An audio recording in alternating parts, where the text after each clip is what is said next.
TV 20 news Kannada ವಾಹಿನಿಗೆ ಸ್ವಾಗತ. ಕೇಂದ್ರ ಸಚಿವ ಅಮಿತ್ ಶಾ ಇವರ ವಿರುದ್ಧ ವಿಜಯಪುರದಲ್ಲಿ ಪ್ರತಿಭಟನೆ ಮಾಡಲಾಗಿದೆ. ಅಂಬೇಡ್ಕರ್ ವೃತ್ತದಿಂದ ನಡೆದುಕೊಂಡು ಬಂದು ಜಿಲ್ಲಾಧಿಕಾರಿ ಕಚೇರಿಯ ಮುಂಭಾಗದಲ್ಲಿ ಕೇಂದ್ರ ಸಚಿವ ಅಮಿತ್ ಶಾ ಅವರು ಡಾಕ್ಟರ್ ಬಿಆರ್ ಅಂಬೇಡ್ಕರ್ ಅವರಿಗೆ ಹಗುರವಾಗಿ ಮಾತನಾಡಿದ್ದನ್ನು ಖಂಡಿಸಿ ವಿಜಯಪುರದಲ್ಲಿ ಪ್ರತಿಭಟನೆ ಮಾಡಲಾಗಿದೆ. ಕೇಂದ್ರ ಸಚಿವ ಅಮಿತ್ ಶಾ ಇವರು ರಾಜೀನಾಮೆ ಕೊಡದಿದ್ರೆ ಉಗ್ರ ಹೋರಾಟ ಮಾಡುತ್ತೀವಿ ಎಂದು ಮಾನ್ಯ ಜಿಲ್ಲಾಧಿಕಾರಿಯವರ ವಿಜಯಪುರ ಇವರಿಗೆ ಮನವಿ ಸಲ್ಲಿಸಲಾಗಿದೆ. ಭಗವಂತ ದೇವರು ನಿನಗೆ ಶಿವ ಪಾರ್ವತಿ ನಿನಗೆ ಎಲೆಕ್ಷನ್ ನಿಂದಿರಿಸಿ ಆರಿಸ್ತಂದ್ರ ಡಾಕ್ಟರ್ ಬಾಬಾ ಸಾಹೇಬ್ ಅಂಬೇಡ್ಕರ್ ಸಂವಿಧಾನದ ಮೂಲಕ ನೀನು ಏನಪ್ಪ ಎಲೆಕ್ಷನ್ ಅಂತಕ್ಕಂಥ ಪರಿಜ್ಞಾನವನ್ನು ಇಟ್ಕೋಬೇಕಾಗಿತ್ತು.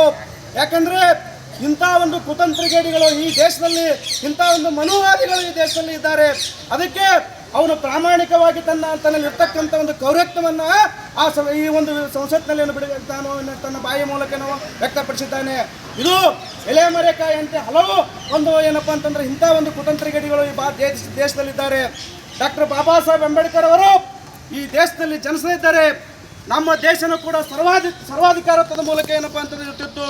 ಇವತ್ತ ಡಾಕ್ಟರ್ ಬಾಬಾ ಸಾಹೇಬ್ ಅಂಬೇಡ್ಕರ್ ಅವರ ಒಂದು ಕಾನೂನು, ಅವರ ಒಂದು ಸಂವಿಧಾನ ಇರ್ತಿದ್ರೆ ನೀನು ಅಮಿತ್ ಶಾ ಅವರೇ ನಿನ್ನ ಒಂದು ರಾಜ್ಯದಲ್ಲಿ ನೀನು ಏನೇನು ಚಾವಣೆ ಮಾಡ್ತಿದ್ದೋ ಅಥವಾ ಗುಜರಿ ಕೆಲಸನೇ ಮಾಡ್ತಿದ್ದೋ ಅಥವಾ ಗಟ್ರ ಬೈತಿದ್ದೋ ಗೊತ್ತಿಲ್ಲ. ಆದರೆ ಡಾಕ್ಟರ್ ಬಾಬಾ ಸಾಹೇಬ್ ಅಂಬೇಡ್ಕರ್ ಅವರ ಸಿದ್ಧಾಂತ ನೀ ಶ್ರೀಮಂತ ಮನೆಯಾಗಿ ಹುಟ್ಟಿದೋ ಒಂದು ಬಡತನ ಮನೆಯಾಗಿ ಹುಟ್ಟಿದೋ ಗೊತ್ತಿಲ್ಲ. ಆದರೆ ಬಾಬಾ ಸಾಹೇಬ್ ಅಂಬೇಡ್ಕರ್ ಅವರ ಸಂವಿಧಾನದ ಮೇಲೆ ನೀನು ಅವರ ಒಂದು ಸಂವಿಧಾನದ ಅಡಿಯದ ಮೇಲೆ ಏನಪ್ಪ ರಾಜಕೀಯ ನಿಂತು ನೀನು ಒಂದು ಕೇಂದ್ರದ ಒಂದು ಮಂತ್ರಿ ಆಗಿದೆ ಅಂತಕ್ಕಂಥ ಪರಿಜ್ಞಾನ ಬಲಿಟ್ಕೋಬೇಕು. ಅದಕ್ಕೆ ಅಮಿತ್ ಶಾ ಅವರಿಗೆ ನಾವು ಬಿಜಾಪುರದ ಒಂದು ಕರ್ನಾಟಕ ದಲಿತ ಸಂಘರ್ಷ ಸಮಿತಿಯಿಂದ ನಿನಗೊಂದು ಕರೆ ಕೊಡ್ತಿದ್ದೇವೆ. ಮಗನೇ, ಈ ಕರೆ ಏನಪ್ಪ ಅಂದ್ರೆ ಮನುಷ್ಯನೇ ಆಗಿದ್ದೆಪ್ಪ ಅಂತಂದ್ರೆ ನೀನು ಇಡೀ ಒಂದು ಭಾರತ ದೇಶದಲ್ಲಿ ಸಂವಿಧಾನಕ್ಕೆ ತಲೆಬಾಗಿ ಕ್ಷಮೆ ಯಾಚನೆ ಇದ್ದರೆ ಇಡೀ ದೇಶಾದ್ಯಂತ ಈ ದಲಿತ ಸಂಘರ್ಷ ಸಮಿತಿ ಬಾಬಾ ಸಾಹೇಬರ ಸಿದ್ಧಾಂತವನ್ನು ಹೊಂದಿಕೊಂಡಂಥ ಜನರು ನಿನ್ನನ್ನು ಸುಮ್ಮನೆ ಬಿಡುವುದಿಲ್ಲ. ನಾವು ನಿನ್ನ ನಿದ್ದೆ ಗಳಿಸ್ತೀವಿ ಮಗನೇ ಅಂತಕ್ಕಂಥ ಮಾತನ್ನು ಈ ಸಂದರ್ಭದಲ್ಲಿ ಈ ಹೋರಾಟದಲ್ಲಿ ಹೇಳ್ತಾ ಇದ್ದೇನೆ. ಅದಕ್ಕೆ ಕರ್ನಾಟಕದ ಎಲ್ಲ ದಲಿತ ಸಂಘರ್ಷ ಒಂದು ವ್ಯಸನ ಆಗಿದೆ, ಅದೊಂದು ಫ್ಯಾಷನ್ ಆಗಿದೆ. ಅದರ ಬದಲಾಗಿ ಒಂದು ದೇವರನ್ನ ಸ್ಮರಿಸಿದ್ರೆ ಬಹುತೇಕ ಈ ಅಂಬೇಡ್ಕರ್ ಅಂತಕ್ಕಂಥ ವ್ಯಕ್ತಿಗಳಿಗೆ 7 ಜನ್ಮಕ್ಕೆ ಸ್ವರ್ಗ ಪ್ರಾಪ್ತಿ ಆಗ್ತಿತ್ತು ಅಂತಕ್ಕಂಥ ನಾಚಿಕೆಗೇಡಿ, ನಾಲಾಯಕತನ, ಬುದ್ಧಿಹೀನದ ಮಾತನ್ನು ಹೇಳಿರ್ತಕ್ಕಂಥ ಕೇಂದ್ರ ಸಚಿವನಿಗೆ ಈ ವೇದಿಕೆ ಮೂಲಕ ಮೊಟ್ಟ ಮೊದಲಾಗಿ ಧಿಕ್ಕಾರವನ್ನು ಹಾಕ್ತಾ ಆ ಒಂದು ಹೇಳಿಕೆಯನ್ನು ಖಂಡಿಸಿ ಇವತ್ತು ಕರ್ನಾಟಕ ರಾಜ್ಯ ಸಂಘರ್ಷ ಸಮಿತಿ ರಾಜ್ಯದ ಎಲ್ಲ ಜಿಲ್ಲಾ ಕೇಂದ್ರಗಳಲ್ಲಿ ಇವತ್ತು ಹೇಳಿಕೆಯನ್ನು ಖಂಡಿಸಿ ರಾಷ್ಟ್ರಪತಿಗಳಿಗೆ ಮಾನ್ಯ ಜಿಲ್ಲಾಧಿಕಾರಿಗಳ ಮೂಲಕ ಮನವಿಯನ್ನು ಕೊಡ್ತಕ್ಕಂಥ ಕಾರ್ಯಕ್ರಮದಲ್ಲಿ ಭಾಗವಹಿಸಿರ್ತಕ್ಕಂಥ ನನ್ನ ಹೋರಾಟಗಾರ ಮಿತ್ರರಲ್ಲಿ ಜೈ ಭೀಮ್ ನಮನಗಳನ್ನು ಸಲ್ಲಿಸ್ತಾ ಈ ವೇದಿಕೆಯ ಮುಂಭಾಗದಲ್ಲಿರ್ತಕ್ಕಂಥ ಎಲ್ಲ ನನ್ನ ಕಾರ್ಯಕರ್ತ ಬಂಧುಗಳಲ್ಲೇ ಮತ್ತು ಪತ್ರಿಕಾ ಬಂಧುಗಳಲ್ಲಿ ನನ್ನ ನಮಸ್ಕಾರಗಳನ್ನು ಸಲ್ಲಿಸ್ತಾ ಇವತ್ತು ಅಮಿತ್ ಶಾ ಹೊಸದಾಗಿ ಏನೂ ಮಾತಾಡಿಲ್ಲ. ಅಮಿತ್ ಶಾ ಅಂತಕ್ಕಂಥ ಒಬ್ಬ ಕೋಮುವಾದಿ, ಅಮಿತ್ ಶಾ ಅಂತಕ್ಕಂಥ ಒಬ್ಬ ಜಾತಿವಾದಿ, ಅಮಿತ್ ಶಾ ಅಂತಕ್ಕಂಥ ಒಬ್ಬ ಯಥಾಸ್ಥಿತಿವಾದಿ, ಅಮಿತ್ ಶಾ ಅಂತಕ್ಕಂಥ ನಾಲಾಯಕ ಏನು ಮಾತಾಡೋಣಂದ್ರೆ ಬಿಜೆಪಿಯ ಹುನ್ನಾರ ಉಡಿಸಿಟ್ರವ ಗುಂಡಾವ.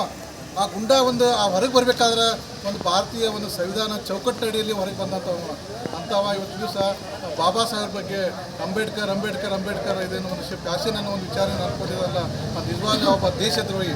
ಅವ ಸಂವಿಧಾನದ ಚೌಕಟ್ಟಿನಲ್ಲಿ ಇವತ್ತು ದಿವಸ ಸಚಿವನಾಗಿದ್ದಾನೆ. ಇವತ್ತು ದಿವಸ ಮೋದಿ ಸಹಿತ ಅಕಸ್ಮಾತ್ ಸಂವಿಧಾನ ಇರಲಿಲ್ಲ ಅಂದ್ರೆ ಇನ್ನಾದ್ರೂ ಅವ ರೈಲ್ವೆ ಇದರಲ್ಲಿ ಒಂದು ಚಾ ಮಾರುವಂಥದ್ದಾಗ್ತಿದ್ದ. ಇದು ಇವನು ಸಹಿತ ಗುಜರಿ ಮಾಡುವಂಥ ವ್ಯವಸ್ಥೆ ಆಗ್ತಿತ್ತು.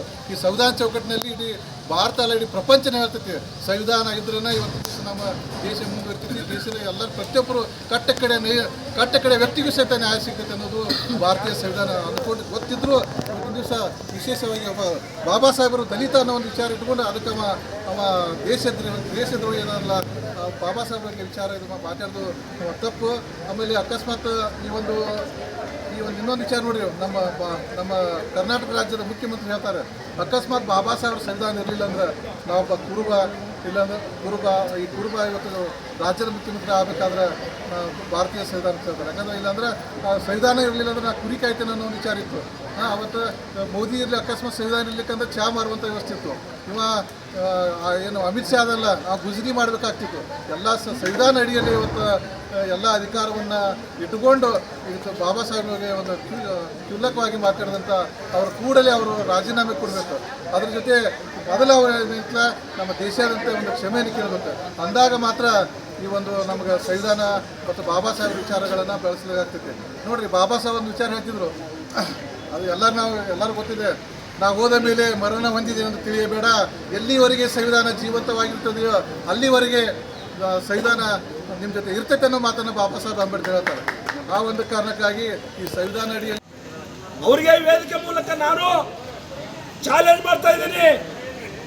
ಬಾಬಾ ಸಾಹೇಬರಿಗೆ ಹೆಸರನ್ನು ತಗೊಳ್ತಕ್ಕಂಥ, ಬಾಬಾ ಸಾಹೇಬ್ರ ಬಗ್ಗೆ ಮಾತಾಡತಕ್ಕಂಥ ಒಂದು ಯೋಗ್ಯತೆ ಇಲ್ಲದೆ ಇರ್ತಕ್ಕಂಥ ವ್ಯಕ್ತಿ ನೀನು. ಬಾಬಾ ಸಾಹೇಬ್ರ ಹೆಸರು ಅನ್ನೋದ್ರಿಂದ ಪ್ಯಾಷನ್ ಅಂತ ಹೇಳ್ತಿದ್ದಲ್ಲ, ಬಾಬಾ ಸಾಹೇಬ್ರು ಬರೆದಿರ್ತಕ್ಕಂಥ ಸಂವಿಧಾನದೊಳಗೆ ಇದ್ದೀನಿ ಅಂತಕ್ಕಂಥದ್ದು ಅರ್ಥ ಮಾಡ್ಕೋಬೇಕು. ಬಾಬಾ ಸಾಹೇಬ್ರು ಈ ದೇಶದ ಸಕಲ ಜೀವಿಗಳು ಒಂದಾಗಿ ಬದುಕಬೇಕು ಅಂತಕ್ಕಂಥ ವ್ಯವಸ್ಥೆಯನ್ನು ಕೊಟ್ಟಿದ್ದಾರೆ. ಬಾಬಾ ಸಾಹೇಬ್ರು ಸರ್ವ ಜನಾಂಗನು ಕೂಡ ಒಂದಾಗಿ ಬದುಕಬೇಕು ಅಂತಕ್ಕಂಥ ವ್ಯವಸ್ಥೆಯನ್ನು ಕೊಟ್ಟಿದ್ದಾರೆ. ಈ ದೇಶದ ಸಜೀವ ಮತ್ತು ನಿರ್ಜೀವ ವಸ್ತುಗಳಿಗೆ ಕಾನೂನು ಬರೆದಿಟ್ಟಿದ್ದಾರೆ ಬಾಬಾ ಸಾಹೇಬ್ರು.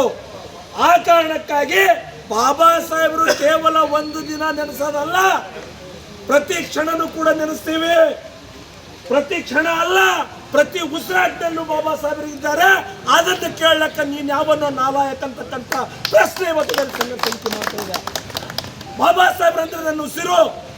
ಈ ದೇಶದ 140 ಕೋಟಿ ಜನಸಂಖ್ಯೆಯ ಉಸಿರು ಬಾಬಾ ಸಾಹೇಬರು. ಇವತ್ತಿನ ದಿನ ಇವತ್ತು ಮಹಿಳೆ ಕನ್ನಡಿಗರ ಮೆಚ್ಚಿನ ನಿಮ್ಮ TV20 ಕನ್ನಡ ವಾಹಿನಿ ಇದೀಗ ಟಿವಿಯಲ್ಲಿ ಲಭ್ಯ.